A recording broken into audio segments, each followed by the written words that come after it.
L'info écho avec Capital.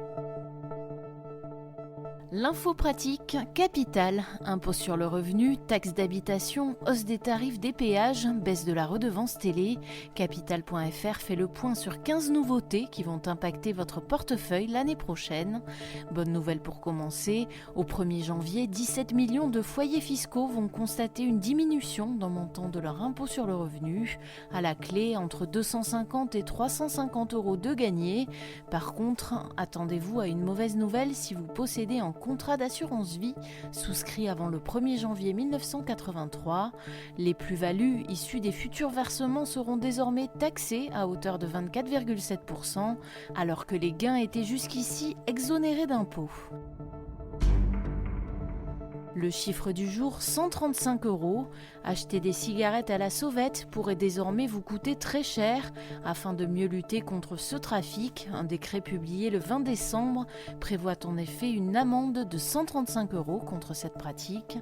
Il faut responsabiliser les acheteurs qui pourront être verbalisés sur le fait, selon Alexandra Louis, l'une des députées LREM à l'initiative de cette mesure. La contrebande de tabac est un phénomène massif en France, alimenté par des importations organisées et des trafics locaux dans les zones frontalières. En une année, les saisies réalisées par les douanes ont bondi de 78%. Le coup de gueule du jour est poussé par de nombreux automobilistes. Ce ne sont ni les radars ni le prix de l'essence qui sont l'objet de leur colère, mais des retards de livraison de commandes.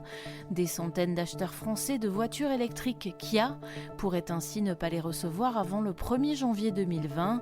Le pire, c'est que ce retard n'est pas dû à un problème de production ou de transport, mais à un subterfuge de la marque coréenne, comme le révèle l'association 60 millions de consommateurs.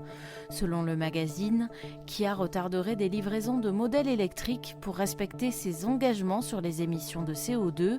Si la firme dément, 60 millions estime que tous les constructeurs ont recours à cette pratique. On termine avec le calendrier du facteur. Chaque année, les employés de la Poste font la tournée des maisons pour vendre leur traditionnel calendrier pour la tournée des étrennes. Entre 8 et 10 millions d'exemplaires sont distribués dans l'Hexagone, à raison de 8 à 10 euros par calendrier. Un gros gâteau estimé à 100 millions d'euros que se partagent 4 éditeurs français. Les 4 sociétés se livrent une véritable guerre autour de ce marché juteux. Il s'agit chaque année de négocier la possibilité d'apposer son logo pour prouver qu'il s'agit bien du calendrier officiel du facteur. C'était l'info écho avec Capital.